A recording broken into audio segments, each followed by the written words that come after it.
Querido amigo, amiga, hermano, hermana, una vez más contigo el misionero Núñez Estrella. Bienvenidos a la reflexión de hoy con la Biblia abierta. En esta ocasión, el nuevo carácter del cristiano. Agradezco que lo comparta con otros.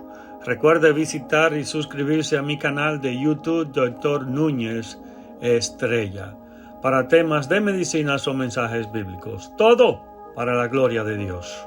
La reflexión bíblica de hoy la encontramos en Primera de Pedro, capítulo 1, versículo 3 hasta el 5. Bendito el Dios y Padre de nuestro Señor Jesucristo, que según su grande misericordia nos hizo renacer para una esperanza viva, por la resurrección de Jesucristo de los muertos, para una herencia incorruptible, incontaminada e inmarcesible, reservada en los cielos para vosotros, que sois guardados por el poder de Dios mediante la fe, para alcanzar la salvación que está preparada para ser manifestada en el tiempo postrero.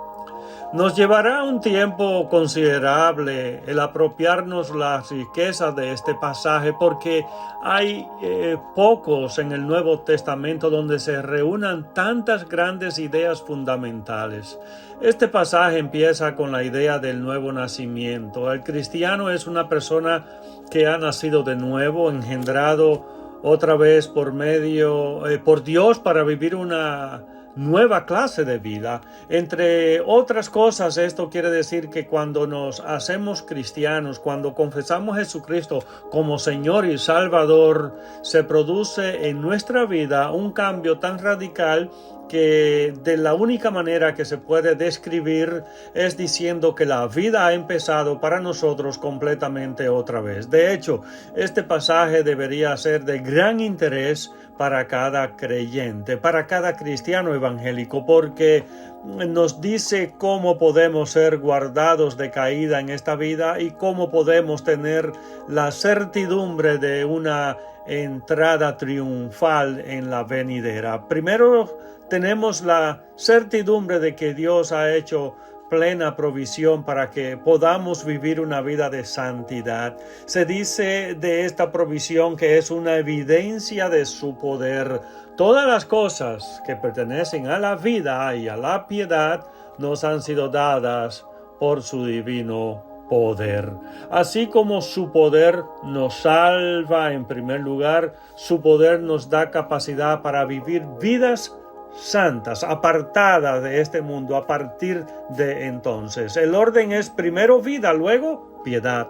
El Evangelio es el poder de Dios para salvarnos de la pena del pecado y de su poder de la condenación y la contaminación.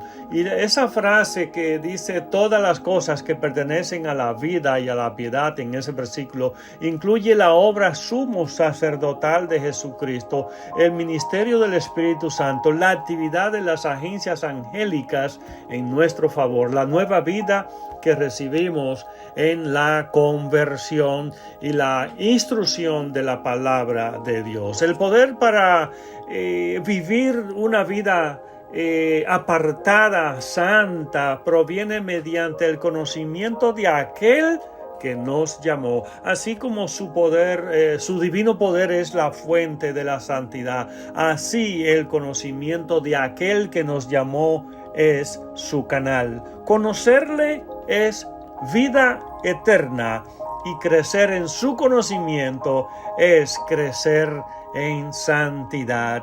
En el Evangelio según San Juan, el capítulo 17, versículo 3, Jesús nos da una sencilla explicación de cómo se alcanza la vida eterna. Y dice versículo 3 del Evangelio según San Juan, capítulo 17, y esta es la vida eterna, que te conozcan a ti, el único Dios verdadero, y a Jesucristo a quien has enviado. La explicación es clara, es conociendo a Dios y a Jesucristo que se alcanza vida eterna.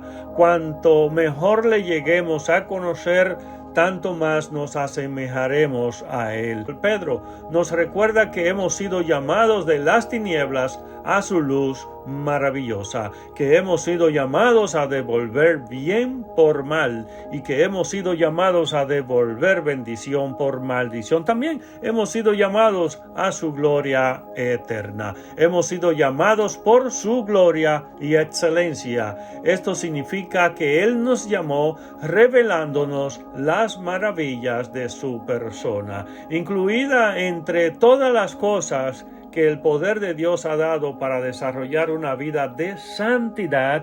Tenemos sus preciosas y grandísimas promesas en la palabra. Se calcula que hay al menos 30,000 promesas en la Biblia.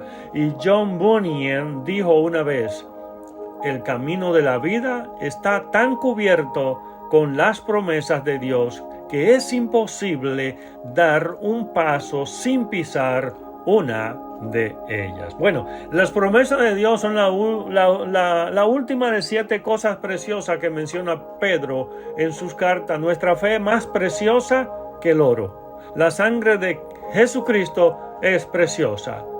Jesucristo, la piedra viva, es precioso a los ojos de Dios.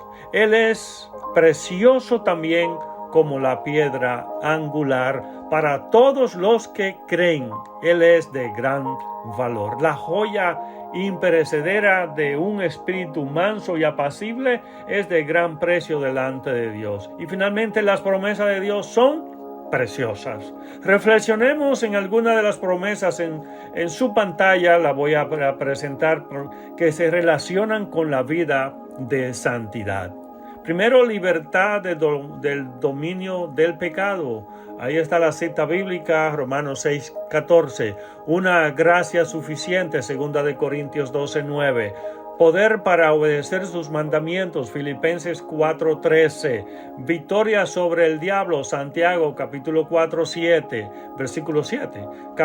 Camino de salida cuando se es tentado, 1 Corintios 10:13. Perdón cuando confesamos nuestros pecados, 1 Juan 1:9. Respuesta cuando clamamos, Salmo 50, versículo 17. No es sorprendente que Pedro diga que las promesas de Dios son preciosas y grandísimas. Estas promesas capacitan al creyente a huir de la corrupción que hay en el mundo a causa de la concupiscencia. Dios ha prometido todo lo que necesitamos para resistir a la tentación. Cuando nos sobrevienen anhelos apasionados, podemos reclamar las promesas. Nos capacitan para huir de la corrupción del mundo, su pecado sexual, su embriaguez, su suciedad, su perfidia y sus contiendas. La faceta positiva es que por medio de estas mismas promesas podemos llegar a ser participantes de la naturaleza divina. Esto tiene lugar primordialmente en el momento de la conversión. Luego, al vivir en el goce práctico de lo que Dios ha prometido, nos vamos amoldando más y más a su imagen. Por ejemplo, Él ha prometido que cuanto más pensemos en Él, tanto más nos asemejaremos a Él. Plasmamos esta promesa en una realidad al leer la palabra de Dios, al estudiar a Jesucristo que es revelado en ella y al seguirle. Al actuar así, el Espíritu Santo nos transforma a su semejanza de un grado de gloria a otra. Ahora bien, esos versículos que leí anteriormente, de 3, 4 y 5,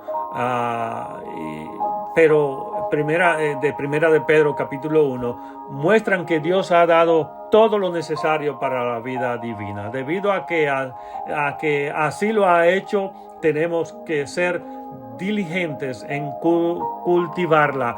Dios no nos hace santos en contra de nuestra voluntad ni sin nuestra involucración. Tiene que existir deseo, decisión y disciplina por nuestra parte. En el desarrollo del carácter cristiano, Pedro presupone la fe. A fin de cuentas, está escribiendo a cristianos, a aquellos que ya han ejercido la fe salvadora en el Señor Jesús. De modo que no les dice que provean fe, suponen que ya la tienen. Lo que sí es necesario es que la fe sea suplementada por 7 elementos de santidad, no añadiendo estos uno tras otro, sino manifestando todas estas gracias al mismo tiempo. Amigo, amiga, si quiere participar de estas promesas y tener un nuevo carácter cristiano, es solo por medio de Jesucristo. En esto debe pensar.